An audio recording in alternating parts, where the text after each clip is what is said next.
Hi hello నమస్తే welcome to ride with Prakash. అందరూ ఎలా ఉన్నారు, బాగున్నారా? సో నిన్న శుక్రవారం నేను ఇక్కడ శివోహం టెంపుల్ అని ఒక టెంపుల్కి పోవాలని డిసైడ్ అయ్యా. అది డిసైడ్ అయ్యి నేను ఇంటర్నెట్లో సెర్చ్ చేస్తుంటే ఏం చేస్తాం, ఇంకా డిసైడ్ అయిన తర్వాత దానికి ఎక్కడికి వెళ్ళాలి, ఎలా వెళ్ళాలి అనేది రూట్ మ్యాప్ చూస్తాం కదా. ఆ రూట్ మ్యాప్ చూసేటప్పుడు నాకు ఇక్కడ చూడండి, ఇక్కడ కొన్ని నెగిటివ్ కామెంట్స్ అనేది కనపడినాయి. ఇది గుడిలాగా లేదు, అక్కడ పాజిటివ్ వైబ్రేషన్స్ లేవు, ఇంకా ఆ షాప్ అంతా నా గుడి అంతా కూడా ఒక ఎగ్జిబిషన్ లా ఉంది, అక్కడ ఎక్కువ కమర్షియల్ అయింది, అది ఇది అని చెప్తూ నెగిటివ్గానే ఉన్నింది. ఫుల్ కామెంట్స్ నెగిటివ్లోనే ఉన్నాయి. సరే, దీంట్లో వాస్తవం ఎంత ఏమనేది ఒకసారి కనుక్కుందాం మనం కూడా. యాక్చువల్లీ అవన్నీ చదివిన తర్వాత నాకు మనసు రాలేదు వెళ్ళడానికి. కాకపోతే అది నిజమా కాదా, అందులో ఉండే వాస్తవం ఎంత అనేది తెలుసుకుందాం అనే ఒక దీంతోనే నేను స్టార్ట్ అవ్వడం అయితే జరిగింది. సో ప్రస్తుతానికి మీకు తెలిసిందో నేను హులిమావులోనే ఉన్నాను. సో హులిమావు నుంచి అక్కడికి 16 కిలోమీటర్లు. ఇది సిల్క్ బోర్డ్కి వెళ్ళి సిల్క్ బోర్డ్ నుంచి మళ్ళీ ఒక అవుటర్ రింగ్ రోడ్ తీసుకొని అలా వెళ్తుంది అనమాట, ఒక 16 కిలోమీటర్స్. సో ఇంకేముంది, అలా డిసైడ్ అయ్యి మార్నింగ్ ఒక 5-5:30కి మార్నింగ్ బయలుదేరడం అయితే జరిగింది. అండ్ ఇది వచ్చేసి 24 అవర్స్ అంట గుడి. అదే 24 గంటలు ఎందుకు ఓపెన్ చేసి పెట్టుంటారో నాకైతే అర్థం కాదు. అంత పెద్ద రష్ ఉంటుందా, లేకపోతే అంత పెద్ద ఏమంటారు హైలైటెడ్ అయిన ఒక ప్లేస్ ఏంటి అనేది తెలియదు. 24 అవర్స్ ఓపెన్లో ఉంటుంది అనేసి అక్కడ చెప్పారనమాట. చూద్దాం అదే ఎక్కడ ఉంది, ఏముంది, ఆ డీటెయిల్స్ ఏంటనేది కూడా ఈ వీడియోలో చూద్దాం. చిన్న వీడియోనే ఉంటుంది. యాక్చువల్గా ఈ సిల్క్ బోర్డ్ వరకు నేను నార్మల్గా డైలీ వెళ్ళే ఆఫీస్ రూటే అనమాట. కాకపోతే ఆఫీస్కి ఆ సిల్క్ బోర్డు సిగ్నల్ నుంచి రైట్ తీసుకుని వెళ్తాను. ఇక్కడికి వచ్చేసి లెఫ్ట్ తీసుకుని వెళ్ళాలి. లెఫ్ట్ తీసుకుని కూడా నేను చాలాసార్లు వెళ్ళాను మా ఊరికి వెళ్ళేటప్పుడు, నగిరికి వెళ్ళేటప్పుడు.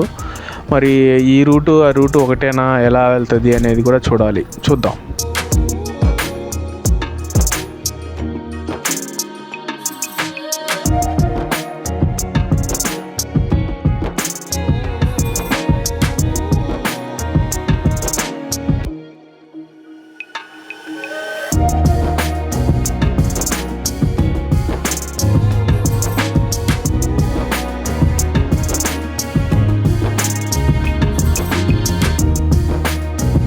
ఆల్మోస్ట్ ఇది కూడా నగిరి రూటే అండి. ఇదే రూట్లోనే నేను నగిరికి వెళ్తాను.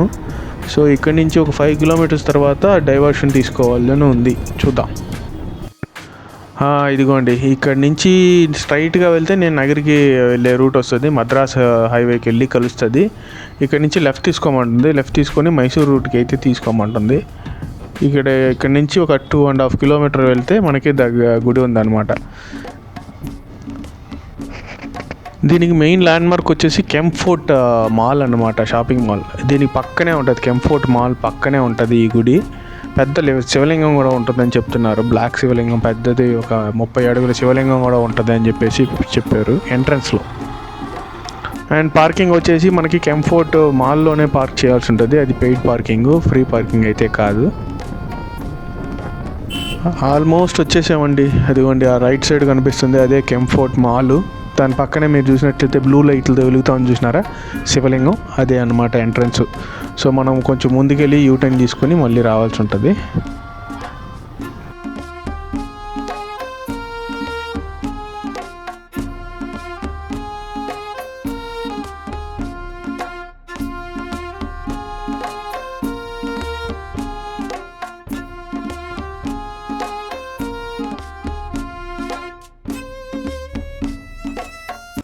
యాక్చువల్లీ మాల్లో పార్క్ చేయొచ్చు, మళ్ళీ ఎందుకులే, ఎర్లీ మార్నింగ్ కదా, రోడ్ అంతా ఖాళీగా ఉంది కాబట్టి కొంచెం ఒక ముందుకెళ్తే ఒక షాప్ ముందు పెట్టాను. అక్కడ అడిగారు ఎక్కడికి ఏంటి అనేది, పార్కింగ్ చేస్తున్నారా అని. అవునండి, గుడికి వెళ్ళి వస్తానని చెప్తే ఓకే అని చెప్పేసారు నాకు తమిళాల. సో ఓకే, నో ప్రాబ్లం అని చెప్పారు. సో అక్కడ పార్క్ చేసేసి నేను ఇటు వచ్చాను అనమాట. మనమే ఫస్ట్ వచ్చినట్టు ఉన్నాం, ఇంకా సెక్యూరిటీ గార్డు కూడా గేట్ తీస్తున్నాడు ఇప్పుడు. సో ఎర్లీ మార్నింగ్ ఎందుకు వచ్చానంటే, మామూలుగా శుక్రవారం యాక్చువల్లీ నార్మల్గా టైంలో వచ్చినా కానీ ప్రాబ్లం లేదు, కాకపోతే నాకు డ్యూటీ ఉంది. అలాగే ఈ శుక్రవారం ఎర్లీ మార్నింగ్ వచ్చేస్తే రష్ ఎక్కువ ఉండదు అనేసి మామూలుగా వచ్చాను అంతే. 24 అవర్స్ అన్నారు కదా, యూజ్ చేసుకుందామని. దీనికి యాక్చువల్గా 2 ఎంట్రన్స్లు ఉన్నాయి. మామూలుగా అయితే సాయంత్రం పూట ఈ ఎంట్రీలోనే నేరుగా వెళ్ళిపోవచ్చు. శివలింగం దగ్గర నుంచి నేరుగా వెళ్ళొచ్చు. కాకపోతే ఎర్లీ మార్నింగ్ కాబట్టి నేరుగా వెళ్ళే ఎంట్రీ క్లోజ్ చేస్తున్నట్టున్నారు. అక్కడి నుంచి రైట్ తీసుకుంటే మనకి షాపింగ్ మాల్ పార్కింగ్లోకి వెళ్ళిపోతుంది. ఆ పార్కింగ్ నుంచి కొంచెం ముందు పోతే అక్కడ కౌంటర్ ఉంటుంది. ఈ స్ట్రైట్గా వెళ్ళినా కానీ మళ్ళీ అక్కడ ఆ కౌంటర్ దగ్గరికి రావాలి. పార్కింగ్లోకి వచ్చేస్తే అక్కడ కొంచెం దగ్గరగా కౌంటర్ దగ్గరికి వెళ్ళచ్చు అనమాట. అక్కడే చెప్పులన్నీ కూడా షూ ర్యాక్స్ అన్నీ కూడా అక్కడే ఉంటాయి. సో చెప్పులన్నీ కూడా షాపింగ్ మాల్ బ్యాక్ సైడ్లో, యాక్చువల్లీ గుడి కూడా షాపింగ్ మాల్కి బ్యాక్ సైడ్ వస్తుంది కాబట్టి ఆ చెప్పులన్నీ అక్కడ పెట్టేసి తర్వాత మనం గుడిలోకి వెళ్ళచ్చు. మన చేతిలో ఉండే యాక్షన్ కెమెరా చూసి ఇదేంటి ఇది అని అడిగారు. ఇది కెమెరా అని చెప్పాను. కెమెరా అలౌడ్ లేదండి, రికార్డ్ చేయడానికి వీలు లేదు. మీరు దానికే కానీ వచ్చుంటే ఇక్కడ బయట నుంచే మీరు దండం పెట్టుకుని వెళ్ళిపోండి, కెమెరా లోపలైతే వీడియో తీయడానికి అలౌడ్ లేదని చెప్పాడు. సరే ఓకే నేను తీననే చెప్పా. అరే ఆల్రెడీ ముందు యూట్యూబ్లో చాలామంది పెట్టేసి ఉన్నారు, ఇప్పుడు నువ్వు నన్ను రెస్ట్రిక్ట్ చేస్తే అని అంటే, లేదండి మీరు అలా తీయడానికే కనుక వచ్చండి, మీరు ఇక్కడి నుంచి వెళ్ళిపోండి అని చెప్పినాడు. సరే ఓకే మామూలుగా వచ్చాం కదా అనేసి వెళ్ళాను. అండ్ టికెట్ పరంగా చూస్తే ఫ్రీ ఎంట్రీ అయితే లేదు, ప్రతి ఒక్కరూ పే చేసి వెళ్ళాల్సిందే లోపలికి. మినిమం 150 రూపీస్ అండ్ స్పెషల్ వచ్చేసి 250 రూపీస్. 250 రూపీస్ అంటే అక్కడ అర్చన, అభిషేకం అవి మీ చేతితో చేయిస్తారు స్వామికి, అంటే శివలింగానికి. 150 రూపీస్ అంటే లోపలికి వెళ్ళి మిగతా అవన్నీ చూసేసి రావచ్చు అంతే. నేనైతే 250 రూపీస్ టికెట్ తీసుకున్నాను. ఆయన లోపలికి వచ్చి ఇక్కడ ఎలా చేయాలి ఏమనేది చెప్పేసి వెళ్ళారు. సో ఈ రుద్రాక్షలు ఉన్నాయి కదా, ఇవి ఒక్కొక్కటి ఒక్కొక్క పాత్రలో వేస్తూ వెళ్ళాలి. అలా 108 రుద్రాక్షలు ఉన్నాయి అన్నమాట. వేసేటప్పుడు ఓం నమ శివాయ చెప్తూ వేయండి అని చెప్పేసి వెళ్ళాడు. సో ఇది రుద్రాక్షలన్నీ వేసేసిన తర్వాత అక్కడ ఉన్న శివలింగానికి వాటర్తో అభిషేకం చేసుకోవాలి.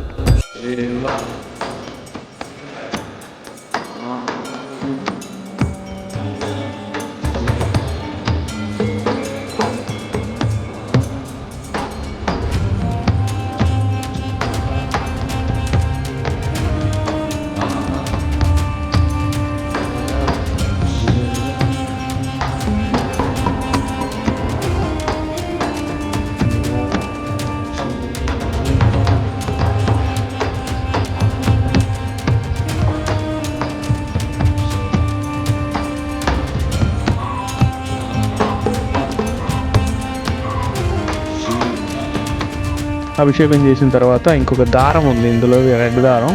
ఈ దారాన్ని అక్కడ ఉండే ప్రాబ్లమ్స్ని రిలీఫ్ చేసే చెట్టు అని ఉంటుంది అక్కడ. సో ఆ చెట్టుకి కట్టేసి మీ ప్రాబ్లం ఏమైతే ఉందో దాన్ని ఆ చెట్టుకి కట్టేసి మీరు ప్రశాంతత పొందొచ్చు అనేది ఒక కాన్సెప్ట్ అన్నమాట.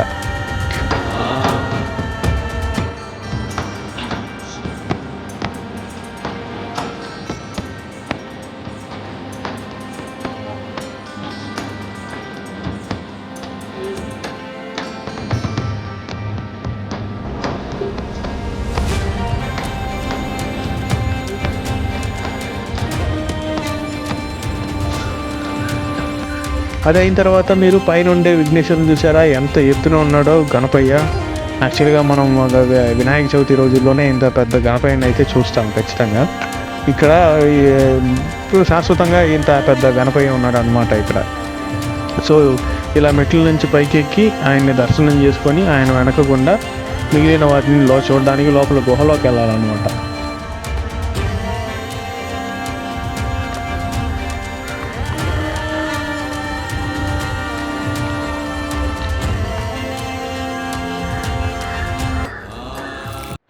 సో అలా విఘ్నేశ్వర స్వామిని దర్శనం చేసుకున్న తర్వాత ఆయన వెనక నుంచి వస్తే మనకి పంచధామ్కి వెళ్ళే దారి అయితే కనబడుతుంది. హరిద్వార్, రిషికేశి ఇలా పంచధామ్లు అయితే ఉంటాయి. ఆ పంచధామ్లలో ఉండే శివలింగాలను కూడా ఇక్కడ ఒక ప్రతిరూపాన్ని అయితే ఇక్కడ మలచడం జరిగింది. సో ఈ పంచధాములు చూసుకొని వీటి గుండా మనం బయటికి వెళ్తే అక్కడ మనకి పూజారి ఉంటాడు.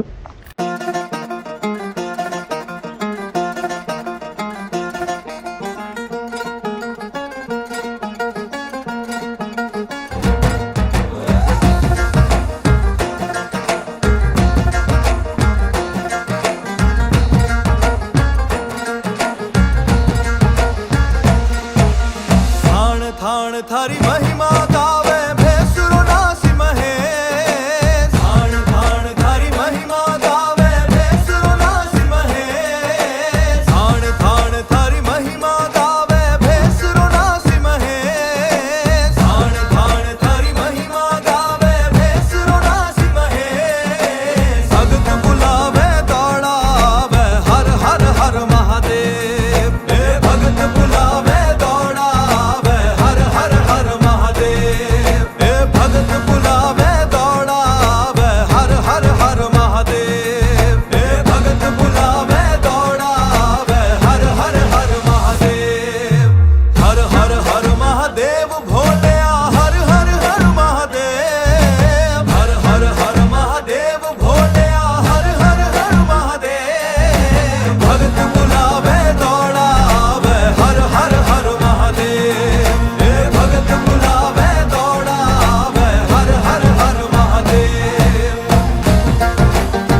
సో అలా పంచధాములు చూసుకొచ్చిన తర్వాత ఇక్కడ పూజారి గారు మన చేత లింగానికి అభిషేకం చేయించి అర్చన చేసి మనకి పూజ చేస్తారు. దీని తర్వాత మనం జ్యోతిర్లింగాన్ని చూడడానికి వెళ్ళచ్చు.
but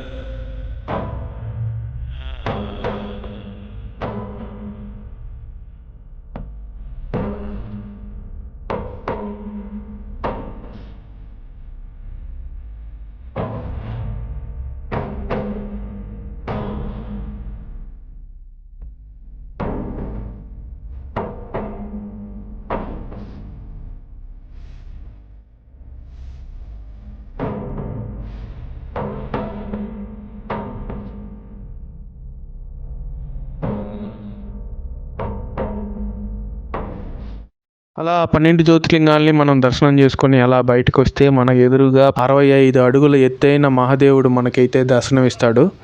తలపైన గంగమ్మ జాలువారుతూ చాలా అద్భుతంగా అయితే ఉంది ఈ ప్రతిమ అయితే మాత్రం. దీనికి మనం ఎంత ఖర్చు పెట్టినా ప్రాబ్లం లేదు. సో ఇది మాత్రం అద్భుతంగా ఉంటుంది చూడ్డానికైతే.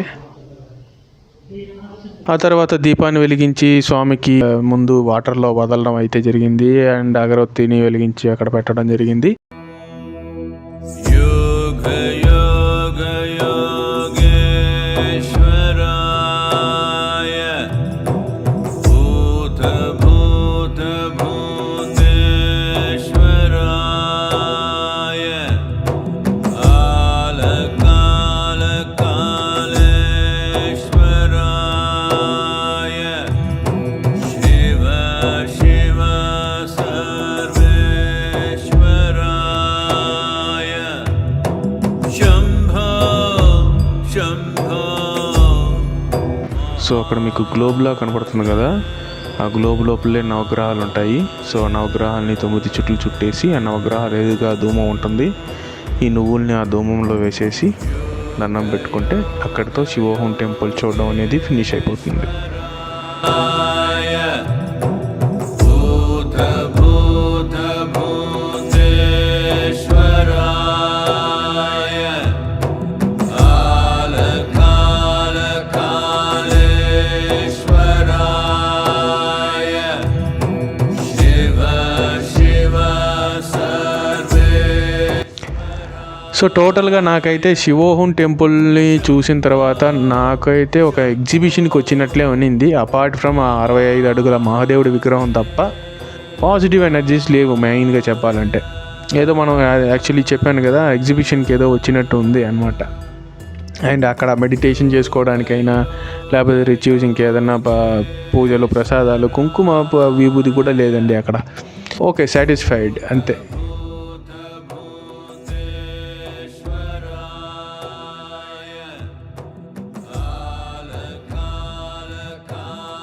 నేను చూసిన కమెంట్స్ అయితే వచ్చేసి నాకు స్పెషల్ డేస్లో కొంచెం రష్ ఎక్కువ ఉంటుంది కాబట్టి స్పెషల్ డేస్లలో అట్లాంటి ఛార్జెస్ ఏమన్నా చేయొచ్చు అనేది నేను అనుకుంటున్నాను. ఎందుకంటే నా దగ్గర అయితే ఏది ఛార్జ్ అయితే చేయలేదు. నేను ఆ 250 టికెట్ తీసుకున్నాను అంతే. దాంట్లోనే మొత్తం అంతా కూడా జరిపించారు. పూజారి దగ్గర నుండి నాకు అభిషేకము ఇంకా అర్చన చేయించారు. నా దగ్గర ఎక్స్ట్రా అయితే ఏ మనీ కూడా డిమాండ్ చేయలేదు.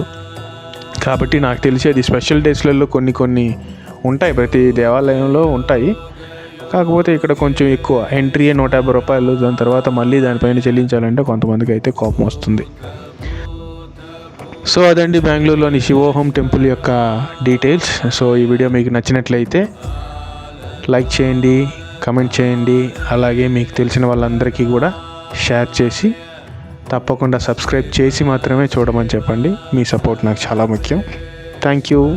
Meet you in next video.